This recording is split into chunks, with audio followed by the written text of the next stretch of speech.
Welcome to the latest session of the People's Republic of Christchurch. Can't we put this seat down there? I was approached a few weeks ago by Melissa to say that she had... Yeah, no, don't be rude, John. You're putting yourself down now. And Rosemary's not here to take the piss out of me, so it's John's turn. Melissa talked to me about the insurance industry and her working with it and where she thinks it's going. And I was sent this afternoon by John an article by the Chief Executive of the Industry Association. What's it called? Insurance Council. And it's sort of putting into perspective the whole the risk factor and how the insurance companies will attempt to balance that out. And so Melissa's spent a lot of time analysing these things and working within and outside the industry. So I asked her to come along, and I asked her to come along because next week we're going to get the Minister of Earthquake Recovery, but I got a phone call and she's canned it for the second time. He says slightly bitterly. And so I'm announcing to you, and the Mayor, who was the other speaker, doesn't know this bit yet, but I think quite a few people have fed back to me that in fact next week a lot of people are away, so we'll can the Tuesday Club next week and have it the week after. So welcome Melissa, away you go.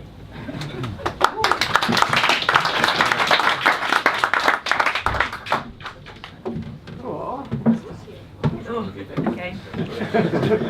Tall in heels and a low roof. Thank you very much for coming out tonight. I have learnt recently about the Tuesday Club and your esteemed brain power. The combined brain power in here, I've been told, is actually very good.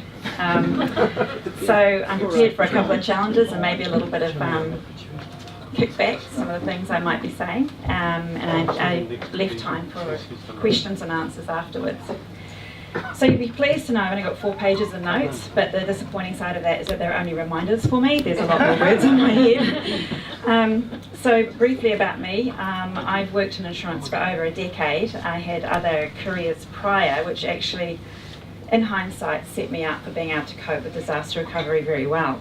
I ran IAG's shared property program, which was an area of insurance which became a bit like voodoo and witchcraft because nobody knew how to solve these problems. These are the problems where you've got homes that are shared construction. You might have heard of the multi-unit buildings. Initially they called it the multi-unit dwellings, but mud didn't look too good on paper. Mud looked better. So the issue was that in a particular building you could have any number of insurance companies and people who are underinsured or uninsured, but all bound by legal requirements to each other. It's called cross-lease.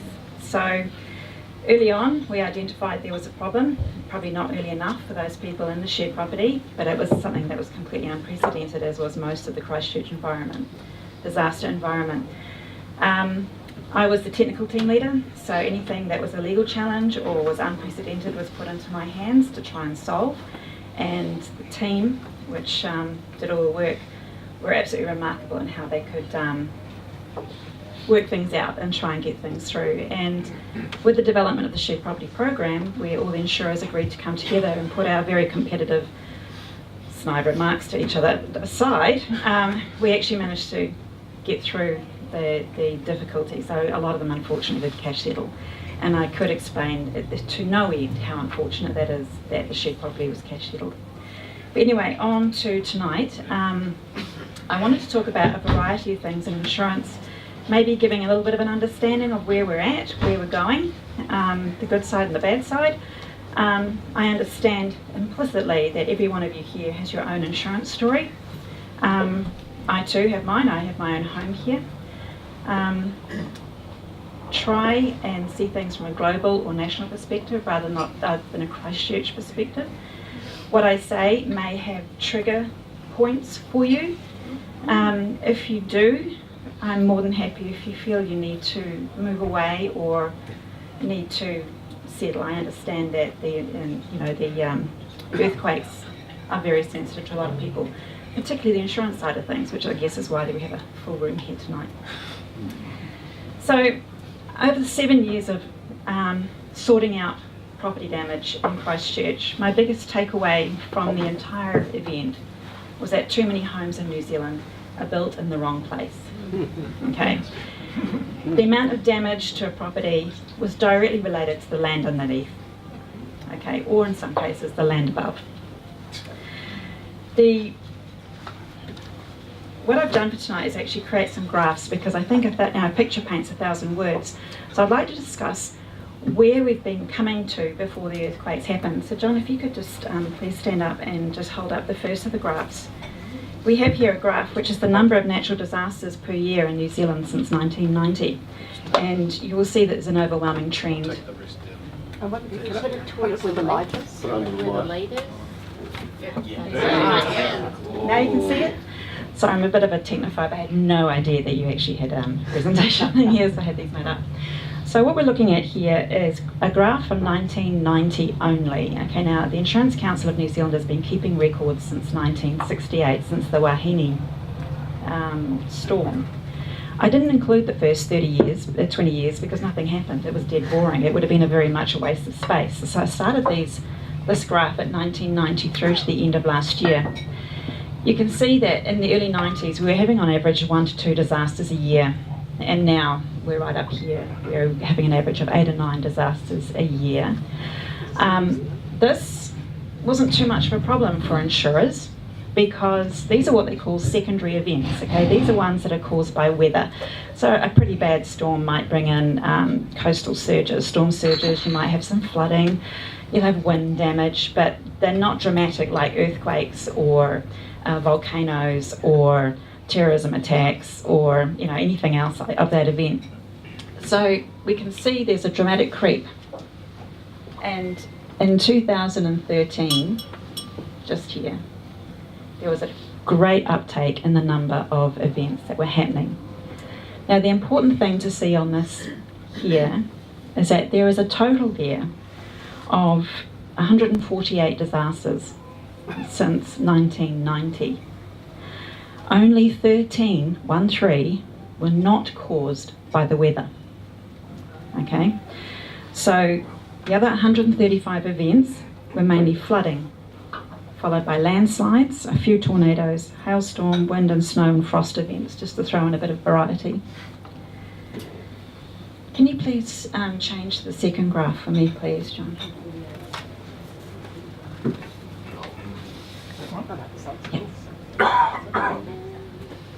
Other way. So if you have a look, this is what the insurers are interested in. This is how much natural disasters have cost the insurers since 1990. And we have an equally scary trend. We've gone from an average of about 46 million a year to an average of 175 million a year. But the last 2 years were frightful, absolutely frightful, as you can see here. That means that these so-called secondary events were becoming more expensive than some of the primary events that take place around the world. This here shows a clear cost increase with the frequencies of natural hazards. Okay, so this is because insurance covers not only the physical damage to a property, it covers consenting, it covers demolition, it covers planning, and any other variety that's to do with repairing that damage. This meant that New Zealand was beginning to feature on the hazard reports for the massive reinsurers overseas. This is before the earthquakes. John, can you please show the third graph? Now this graph is pretty bare, but horrific, because all those figures I've just shown you are on this graph. Right across the bottom here are all the weather events. This is obviously Christchurch, and this is Kaikoura. That is why the reinsurers have lost interest in us They don't like us anymore. Up until 2010, we had an absolute angelic run with our insurances. The reason for that is that we're on the very edge of the world. We're on the edge of the world. We don't have any political strife here. We don't have, well, until a month ago, we had no terrorism. And we had very stable government, and things were looking pretty cool. So the occasional weather event, as it started off being occasional, meant that New Zealand was okay, and so the reinsurers were happy for us to have this amazing coverage, which I'm about to talk to you about. But, and this is where I'm going to say the first statement, which will probably get a lot of hackles up. This event here was only a 6.3. Okay? It wasn't the 8.4 that the Alpine Fold is expected to be. That means Alpine Fold will be 64 times stronger than the earthquakes that cause this cost. Okay? Unfortunately, the things I'm going to tell you about are not going to make you feel any better. Can I have the next graph, please?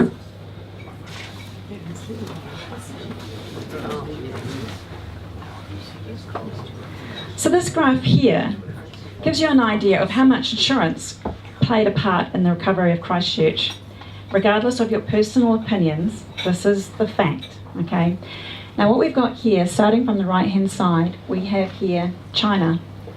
And insurance played a very small part in the recovery of the Sichuan earthquake, which is an 8.4, okay? That was 0.5% of insurance cover. Then we have Haiti, where 3% of the damage was covered by insurance. And you can think, okay, well, they're developing countries, they don't really get a hang of insurance. But the next two are going to surprise you. The middle one here is California, the Northridge quake of 1994. Only 13%, 1-3, of their damage was covered by insurance. And the Tohoku quake, the 2011 Japanese quake, only 17% of that was covered by insurance. Here in New Zealand, on the other hand, we're a very successful outlier, where 80% of our damage was covered by insurance. And this is a very problematic graph, because where insurance is automatic, that the natural disaster cover is automatic on the policy, which is in the residential environment, 96% of residential properties in Christchurch were covered by insurance. So why is our 80% so low? That's because in the commercial and industrial areas, natural disaster cover is optional. And so you can see how many companies, commercial and industrial, chose not to take out natural disaster cover, bringing down our average to 80%. Okay? That is a spectacular standout, and I'll explain to you now why that is the case. John, can I have the last graph? Oh, just as well. Good job. Good job. Yeah, that's right, exactly. Repetitive injuries. Yeah. I provide the balance for Melissa. Okay, so this is why we had an 80% support from insurance during our events. Now, this graph is still going to be very difficult for you to interpret for far away. So on the left-hand side is New Zealand, in the middle is California, and on the right is Japan. This is the cost of natural disaster cover, okay? In New Zealand, you're looking at about $1,000 for a $700,000 home, okay? That's a year. It's built into your policy. You don't have a choice. It's automatic, okay? The cost of natural disaster cover in California and Japan is either $3,000 or $2,500 for a $700,000 home. But it's optional. You have to decide every single year, is it worthwhile you paying $2,500 or $3,000 just in case a natural disaster wipes your house out? Secondly, you'll see that there's a yellow line here. This is the excess you pay to access those funds if you've insured your home for $700,000. In New Zealand, that's about $600, okay, $200 to EQC and $400 roundabout to your private insurer. And for that $600 that you pay up front, or is subtracted from your settlement, you get the sum insured of your property, presuming it's been fully damaged. You get all the other benefits such as your alternative accommodation, any contents cover and whatnot. In California, you've got to pay 15% of the total damage. So even after you've paid $3,000 as a maybe, something will happen, you then have to pay the first 15%. So if you have a $700,000 home, that's about $105,000 that you lose straight away, okay, because that's your contribution. And in Japan, you can only insure 40% of your home for natural disaster. You can put it down now. So hopefully you've just had a snapshot of just how fortunate we have been in New Zealand. Despite the fact that it's taken 8 years to settle 98% of claims from those Christchurch events, we have all been having the security that eventually our homes would be restored. I know there's a lot of argy-bargy and people discussing whether they repair or rebuild, and I appreciate that. I was in that sort of environment every single day. But our society, after 8 years, is pretty much back to normal. Pretty much we're back into our homes and life continues, although we have a few scars. But is that going to happen if we don't have that insurance cover? Like what they had in the Tohoku event, like they had in the Northridge.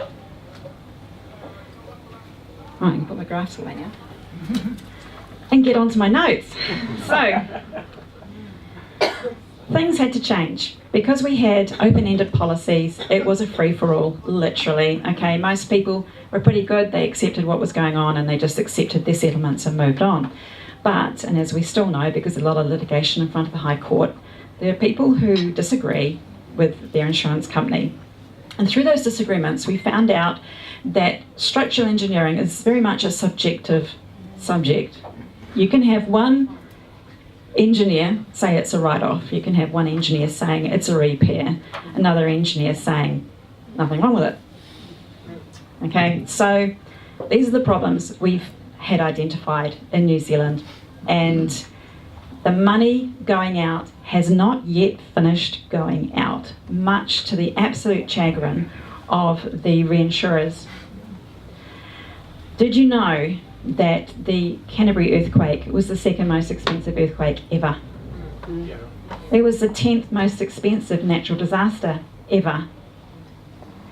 Now we're talking about a small city, which is probably called a town in some countries. You know, we're not very big geographically, we're not very big with population. And yet because of the penetration of insurance into our community, we cost the reinsurers an unbelievable amount of money, okay? So the reinsurers came down very hard on local insurers and said, we're not going to have that happen again, thanks very much, you have to make changes. And those changes are unfolding now, and they first came into effect in 2013 with our sum insured policies.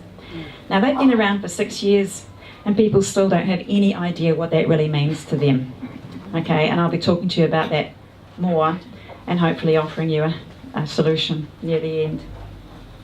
But what we do know is that there's now a $5,000 excess on non-EQC items or out-of-scope items. That means your driveways, your fences, your washing lines, your beautiful little paved area. If they get damaged again in any event, you cough up the first $5,000. Did you know that? No. No? Yes, no, yes. Okay, so this is where we're at. Okay, that was the first change that sort of slipped in quite nicely. So that's going to just put people off making claims because they had to come up with the first 5,000. So what does that mean? That means, you know, visually, the driveways in your suburb are going to start looking pretty manky. They're going to break up. They're going to get weeds growing through them. The fences are a bit wonky. They won't hold up the washing line that's hooked up onto them anymore. You know, there's all these sort of things that will happen. Okay, the swimming pool, which started leaking, is just going to continue leaking, and that neighbour downhill from you is not going to love you anymore. Okay. Any retaining walls on your property, okay, effectively are not covered anymore unless you specify them or make sure that your sum insured policy is enough to cover that retaining wall. How many people here have retaining walls on their property?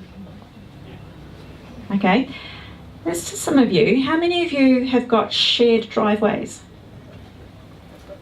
How many of you got shared driveways with retaining walls? Have you thought about how much that has to be put onto your policy? I would say there's a fair chance that 50% of you here are underinsured. Okay? Take a drink. Okay.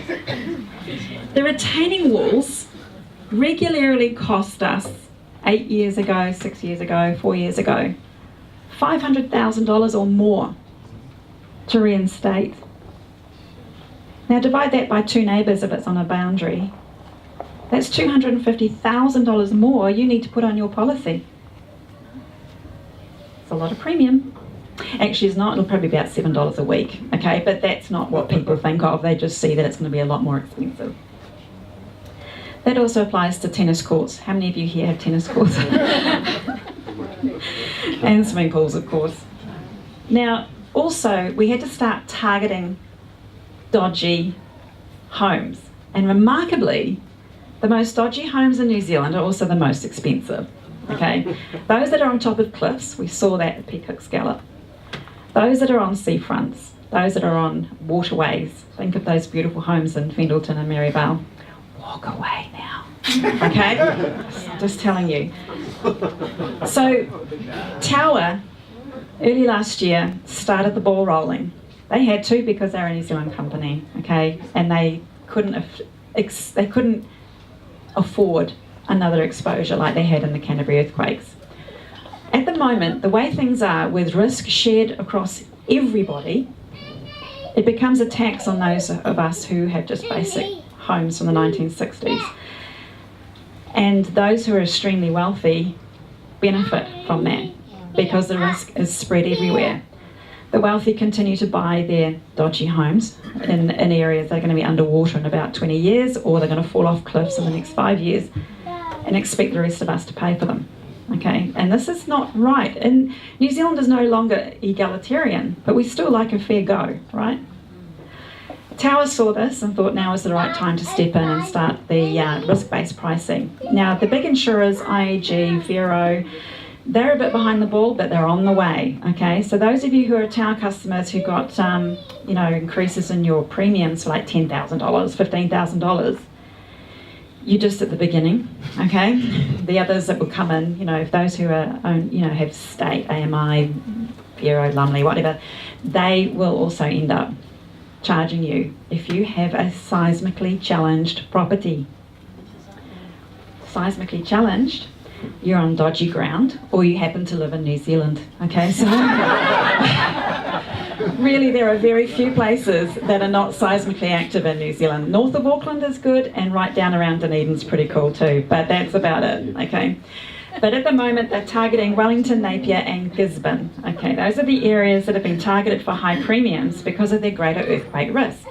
However, Tower, by the end of this year, will be ready to start looking at the premiums for flooding risk. Now this is something that I'm going to talk to you about very shortly, and again you'll feel a bit more depressed. So if you feel you need to get up and go get a drink, I won't be offended. So here we go. This is where we're at. Are you ready? Okay. Okay. New Zealanders accept a 1 in 10,000 life risk. Okay, this is based on the number of road deaths in any year, around 400. But we still accept that risk every day because we jump in our car and go and drive, don't we? And we also accept that risk for our children who jump in the car with us and go for a drive. We also accept a 1 in 500 injury risk. This is based on the number of road injuries we have, and that's about 8,700 a year. We still get in our car and drive. But what are we prepared to accept as risky when it comes to our investments in property? The risks are just so much greater, and this is where you're going to start feeling queasy if you've had too many greasy chips, okay? Our chips aren't greasy. No,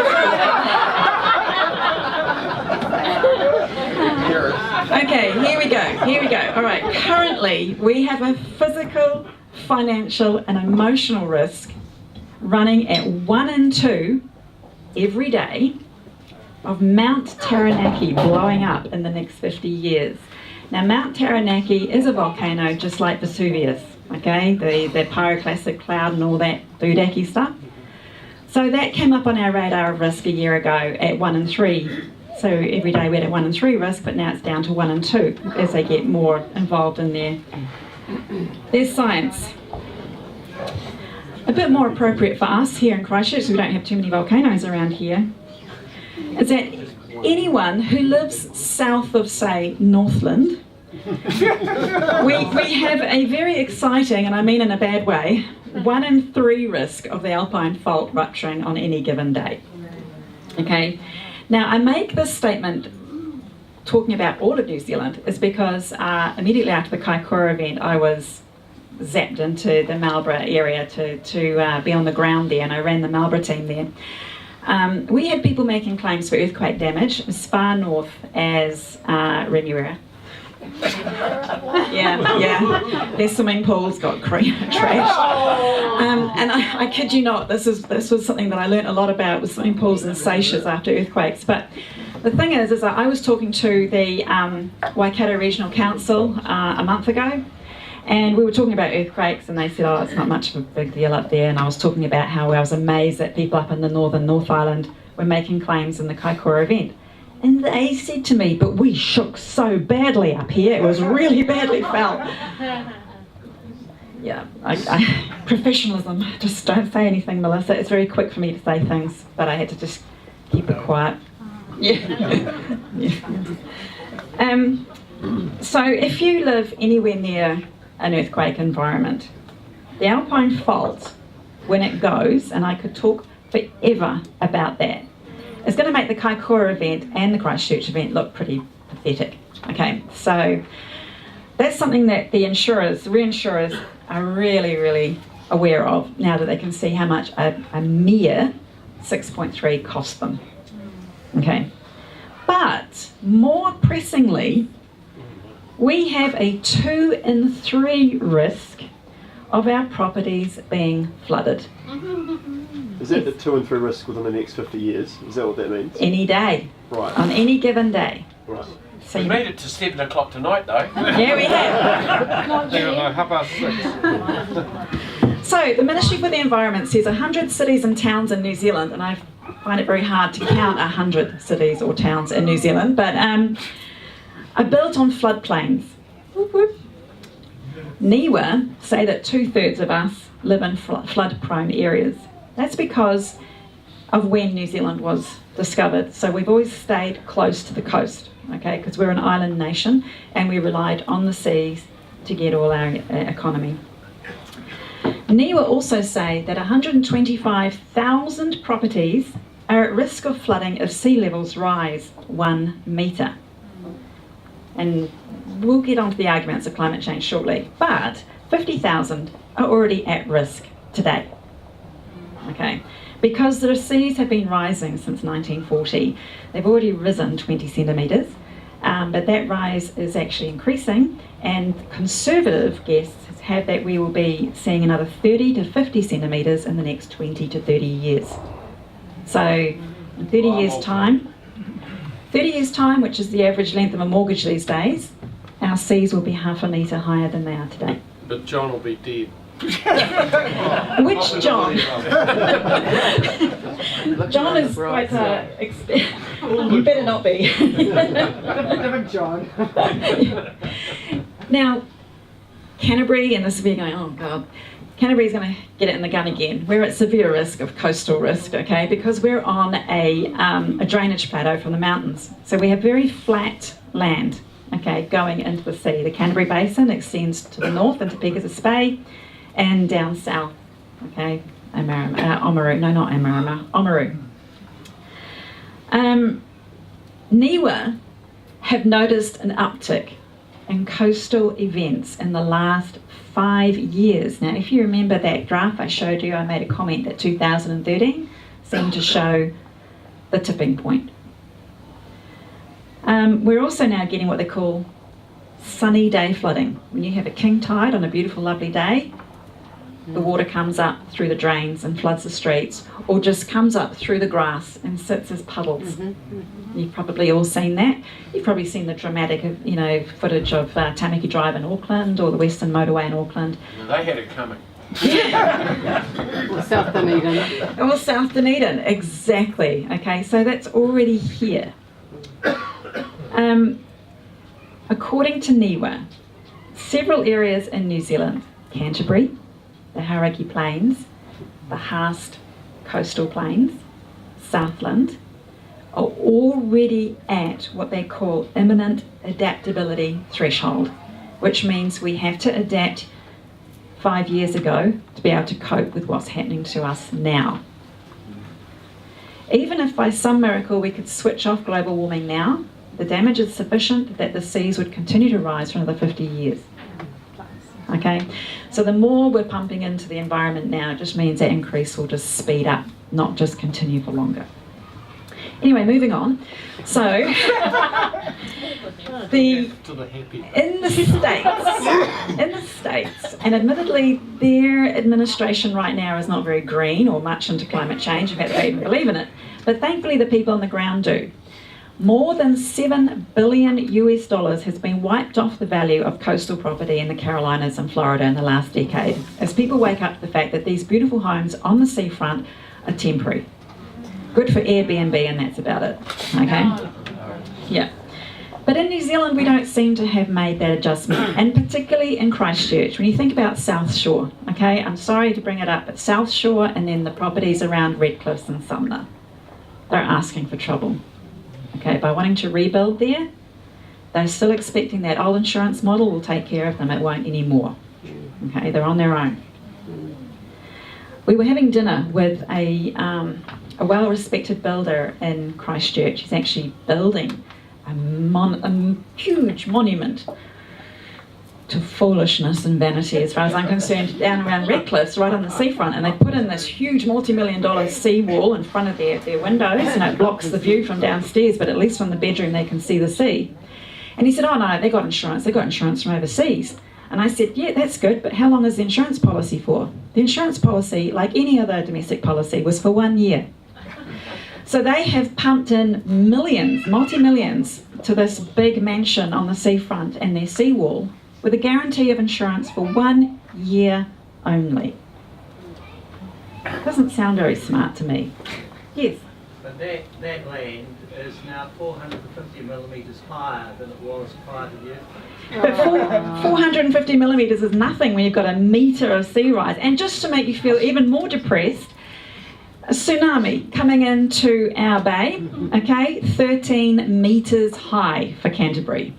Whoop, whoop. Especially now that we know that the Hikurangi Trough is not actually going to be quiet for much longer. So, where do you put your money?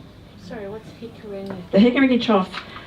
Okay, I'm going to really make you upset now. Okay, so we had the Kaikoura event, which was 28 faults sprung off one after another from just south of Hamner right through to Kaikoura and off the coast there. Okay. From Kaikoura, you might have been whale watching and you might have gone on their boat and you've seen that that amazing graphic they've got of emptying out the trough, so you can see how steep the trough starts just off the coast of Kaikoura.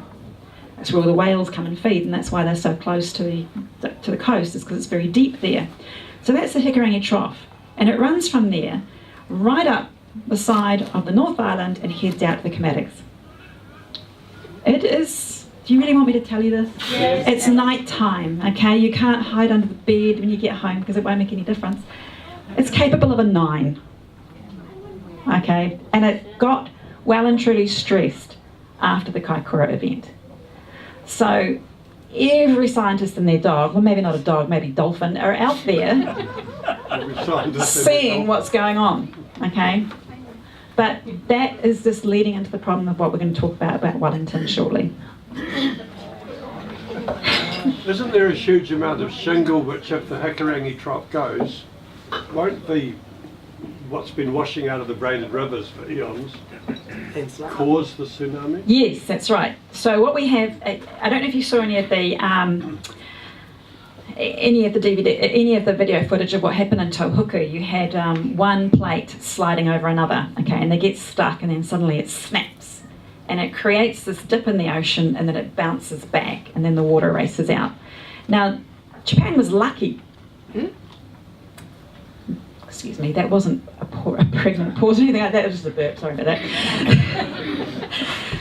But they had about 2 hours warning that that tidal wave was on the way. Wellington, Napier and Gisborne will be lucky if they get 10 minutes. All right, so when you have a tsunami, what is it? If it's long or strong, be gone. But to be safe, you wait until the shaking stops first. If you do that with a 9, it's shaking for 4 minutes. Yeah. So anyway, moving on. Would that flood the city? Yes. Yes, that's a trigger for the 13-metre quake. Yeah, so where would that go to across the plains? Across the plains, anywhere that's below 13 metres. It will slow down once it hits topography, trees and things like that, but it will follow the rivers, it'll follow any waterways, and of course it goes as far as it needs to go before it peters out, because it's not just a single wave, it's a whole lot of waves that keep coming in. And interestingly, I was reading the other day that it's not the incoming wave that causes the damage, it's the sucking out. Yeah. Okay, that's where the loss of life is. But that's not what I'm here for tonight. So anyway, coastal hazards, that's only one form of flooding in New Zealand. We're very lucky in that we have a high risk of another type of flooding called pluvial flooding. Has anyone heard of that word before? Okay, pluvial flooding is what comes out of the sky. All right. Now, just to give you an idea of how difficult that is, New Zealand is the second steepest country in the world after Chile. And what I mean by that is that we go from sea level to Mount Cook in about 8 kilometres. Okay, there are very, very few countries in the world where we get to that height in such a short distance from the coast. We're also the third wettest country in terms of rainfall behind India and Colombo, and that's because of the west coast, okay, and yeah. So we get an incredible amount of rain down the west coast of the South Island, which puts us ahead of Hawaii and any other sort of monsoonal areas you can think of. The Southern Alps are the fastest growing mountain ranges in the world. Okay, now that's pretty amazing, but what's coming up through the ground there is what they call squash dust, that's the technical term, otherwise known as metamorphic sedimentary rock, which means schist. Okay, as soon as it's exposed to the air, it disintegrates.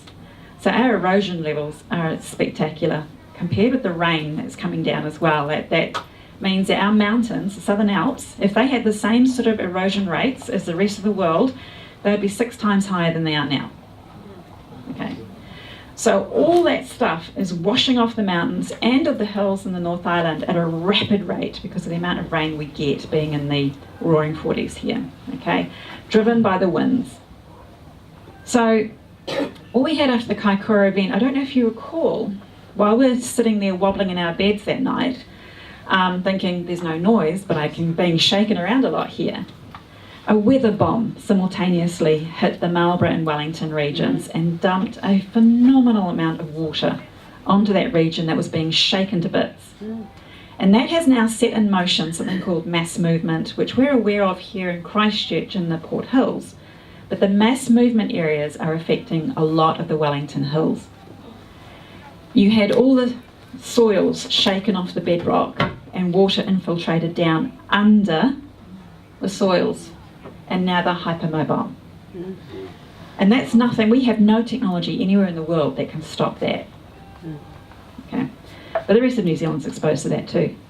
So don't live in Wellington? Don't live in Wellington, don't live in Christchurch, don't live in Queenstown, don't live in Haast, don't live in Auckland, volcanoes, don't live in Taranaki, volcanoes, don't live in Napier, Gisborne because of seismic. Tasmania. We were connected. What's the map we got? Unfortunately, I'm only here to make you feel very depressed. Time. Yeah, I had a feeling that was going to happen, and I only got up to page 2. So what the guts of it is that New Zealand is the second most risky country when it comes to natural hazard. So we are now at a point where we may lose our automatic disaster cover if we have another event like Christchurch. It costs 20% of GDP. Okay, the Tohoku event only cost 6% of Japanese GDP, and that was like 10 times bigger than ours. The Northridge, California earthquake, which is similar in magnitude and cost, only cost the American economy 0.5% GDP. Treasury has said we cannot afford another Christchurch. We'll be bankrupted as a country. So we're going to go into talk. I understand questions now. You may have some for me, and I'm happy to talk to you later. I had a feeling this was going to happen. I even gave Gary a warning. There's a lot of information to pass on. Right, now, it strikes me that this is only part way through, and I think we should ask Melissa back to complete.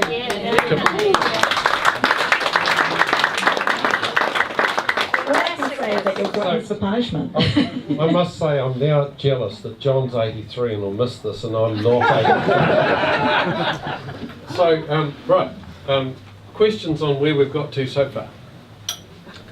There's one here. Stunned you all. There's one here. Can I just ask one? I was just thinking there, you know, why am I living here now when I can go back to Britain? But with Brexit's day, it's more dangerous than what it is. So I'll stay. Exactly. All those in favour of John going? Right. I just wanted to ask, why did we have replacement insurance? It seemed terribly expensive with old houses being replaced. And also in hindsight, we look at it and can shake our heads. This is incredible. The principles of insurance, which I was going to talk about, was just purely to indemnify you. That principle of insurance goes back 5,000 years. Is to put you back where you were at the time of loss.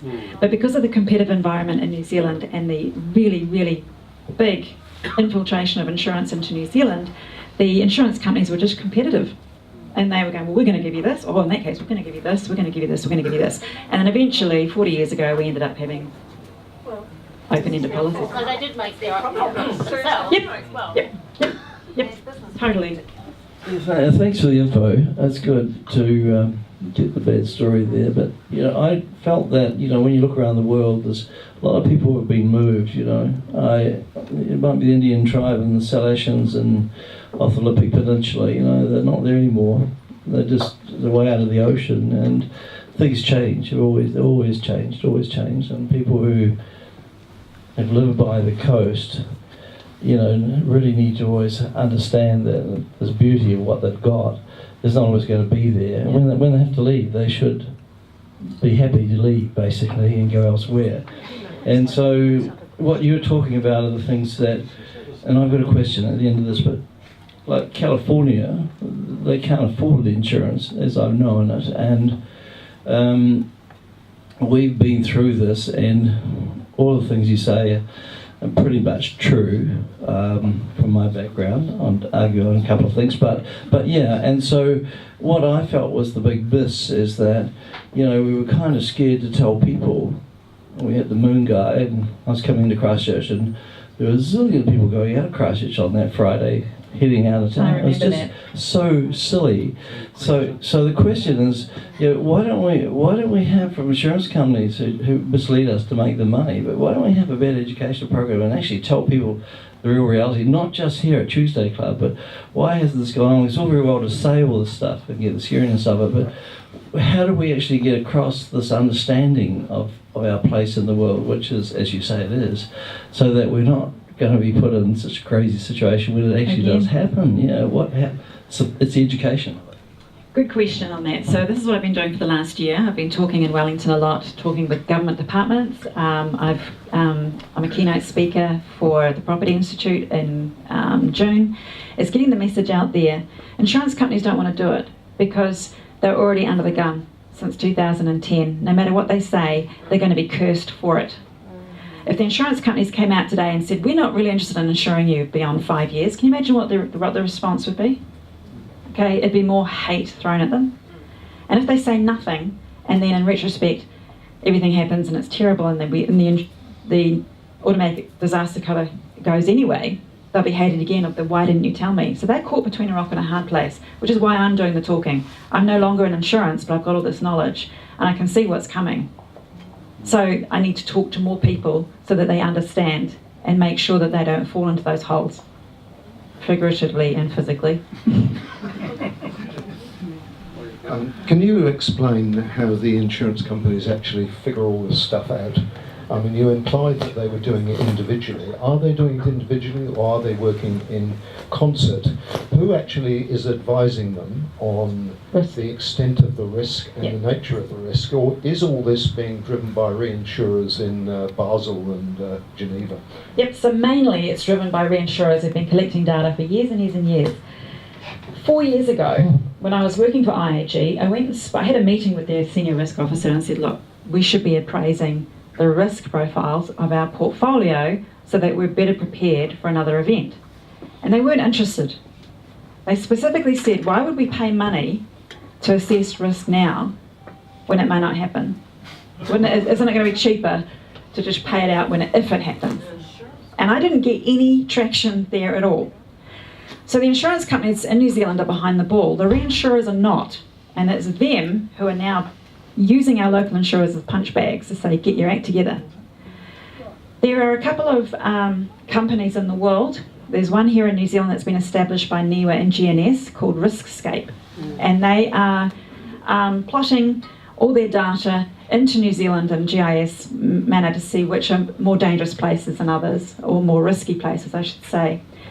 Some of the bigger insurers are using an overseas company called RMS, okay, out of the States, and it's all data scraping of all the information that's available and making pronouncements. But what I have found in the year that I have been doing risk assessments and developing a risk profile system for homes in New Zealand is that they are just too much of a paintbrush over a broad area, and you can have differences between houses, neighbours, as to what their risk profiles are. So it's all new at the moment, particularly for New Zealand insurers. Reinsurers have probably had a few more years at it, but still the data is not 100% reliable. And what I am finding in the year of talking to government is that they're wanting to wait until the data's right. I think people are scared of liabilities. They're scared of scaring the population. They're scared of being sued by the very wealthy, saying, we don't want you to build there, it's pretty risky and dodgy. Or we're not going to give you consent. And that, of course, happened here in Bexley before the earthquakes, if you remember. Okay. So anyone who's in a position to make a decision runs scared. They take the more conservative approach. That's where we're at. It's up to us as individuals to protect ourselves. No, just go through. Hang on. Sorry. Mike here. No, I can speak loud. No. So in Wellington, there's been companies who've said they're not going to insure people because of the earthquake risk. If we come back to Christchurch, there's properties that are at very high risk from sea level rise. If an insurance company declined to insure someone, or made the premium so ridiculous they couldn't afford it, can you just talk about the implications for those people? Obviously, market value is extinguished. Okay, last resort, if you can't get local insurance, is that you trot off to one of the overseas insurers, Lloyd's of London, for example. But even then, they are still risk-based as well, and they will still charge you a price. Now, one thing that is critical to remember is that your mortgage is for about 30 years, the insurance policy is for 1 year. You have to have insurance for your mortgage. Okay, so not only do you lose the value of the property, you can have your mortgage called in. But the bank ultimately loses as well as the property owner, because the bank ends up with a home that they can't put to mortgagee sale because no one's going to buy it because they can't insure it. So the idea of no insurance in New Zealand, or no disaster cover insurance in New Zealand, is horrific. And because no one's prepared to do anything, I've tried to engage with the banks, but I've not had any luck so far. It does fall onto us as individuals to make sure when we purchase a home, we purchase a home that is, one, safe physically, and two, is also insurable and affordable. Good. Now, you had a question about Quakestar. I do. Do you know about Yes, I do, and I've been, David Hopkins and I are in conversation, so we're actually looking at putting the Quakestar into the reports that I'm doing. The only problem with Quakestar is that I need to have access to the physical property, which makes it a little bit difficult when most of my assessments are done by desktop, unless I'm able to get access to the building plans.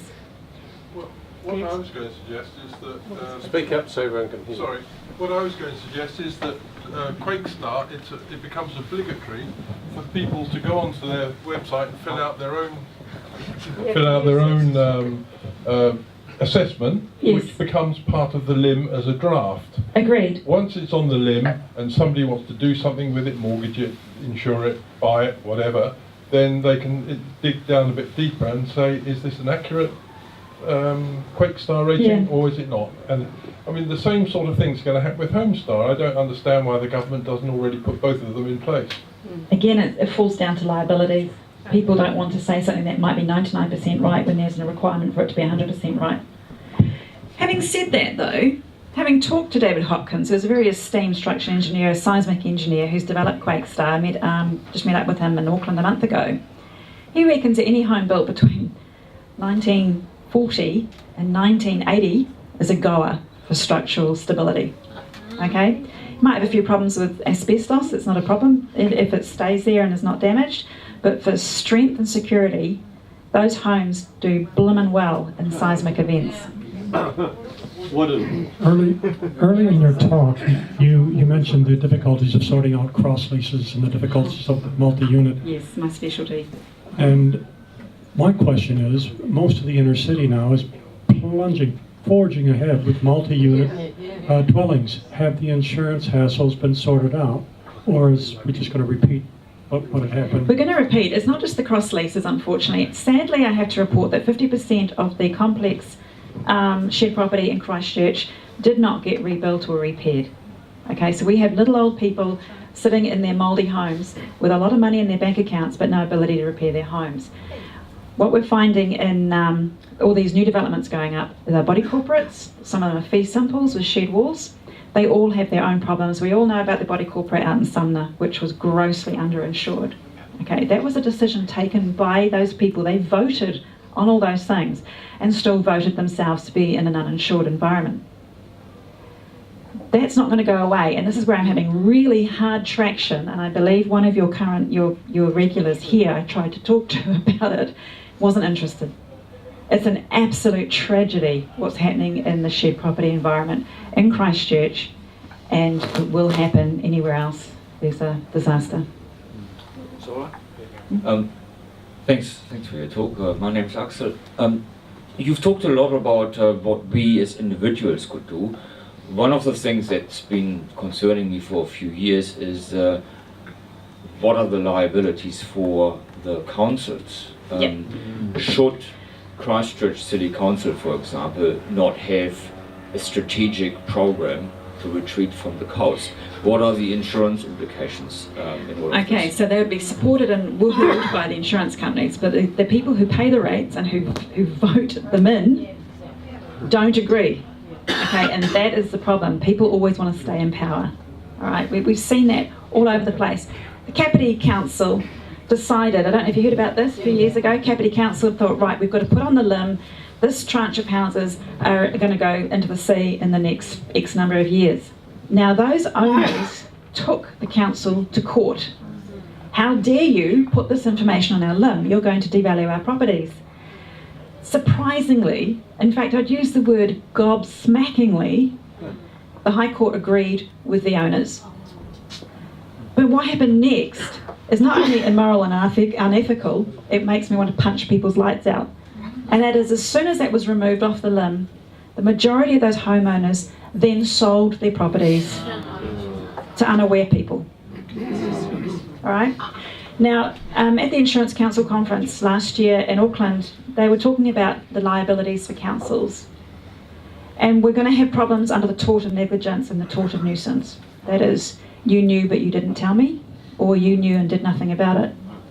But no one has actually done that to council here in New Zealand. I was talking to the Hutt City Council, and they've had a few people start to threaten that. But I think the councils are still not really aware of how much that can impact them financially. Christchurch has Bexley as a, well, we tried to tell you. Well, okay. But they just got beaten down by developers who had more money than council. I'll tell you something, having gone and talked to the Hutt Council, Wellington City Council and other councils, they run on a shoestring. I haven't spoken to the Christchurch City Council yet, but you go into there and they're working on Windows 7 and they're in pokey little rooms. You know, they are running on a shoestring and they don't have the finances to challenge these people with money. And it all boils down to who's got more money. Sort of following on from Axel's question there, you may have sort of started half answer and half hint at it. If we think that the insurance councils, like the military, are very well appraised to the latest climate change science, what do you think are the ways forward for we as a community to adapt or transition our way sort of out of these dilemmas that you've been outlining to us? Any concluding thoughts? Okay, so the hardest thing is to admit that if you're in a home that you love and adore and have brought your kids up in, or see that you're going to make a mint on in 5 years' time, is that it's not going to happen. And people are very touchy about the idea of losing money. Right?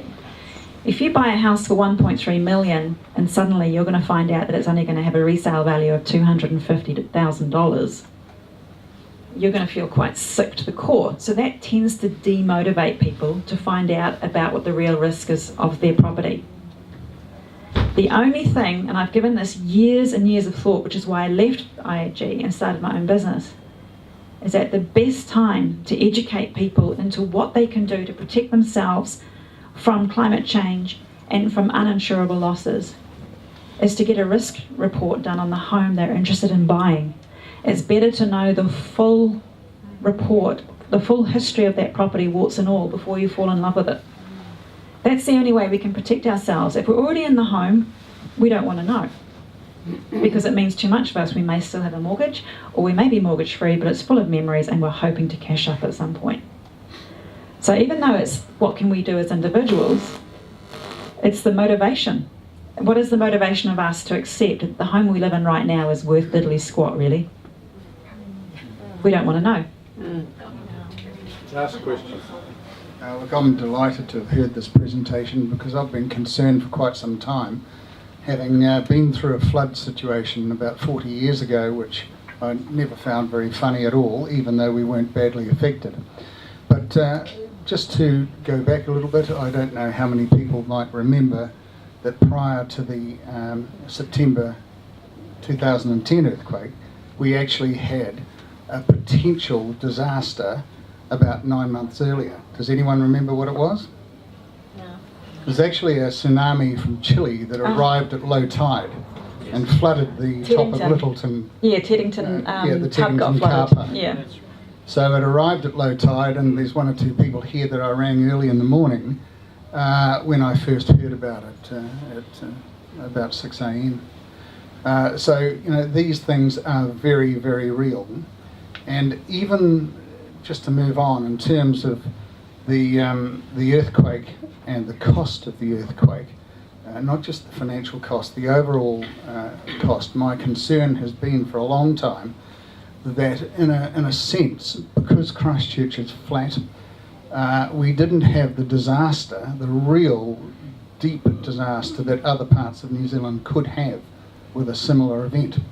In effect, we got off lightly, and the next time round for New Zealand with our topography might be very, very bad. Now that doesn't just affect us as individual owners, it has a massive potential effect on the whole country. And we better take this stuff very, very seriously. Thank you for that. Just to totally destroy your evening altogether so you go home weeping, if you want to understand what New Zealand looks like after an 8.4 earthquake, go online and research the Sichuan earthquake of China, which happened, I think, in, what was it, John, 2008? You were in Beijing. I was there when that happened. Yeah. The pictures of that town, admittedly they didn't have building codes like we have, but that was an 8.4 in an environment like we have in Queenstown. Okay, so just check that out. I could go on forever, as you can tell. My head is just so full of stuff like this, but thank you.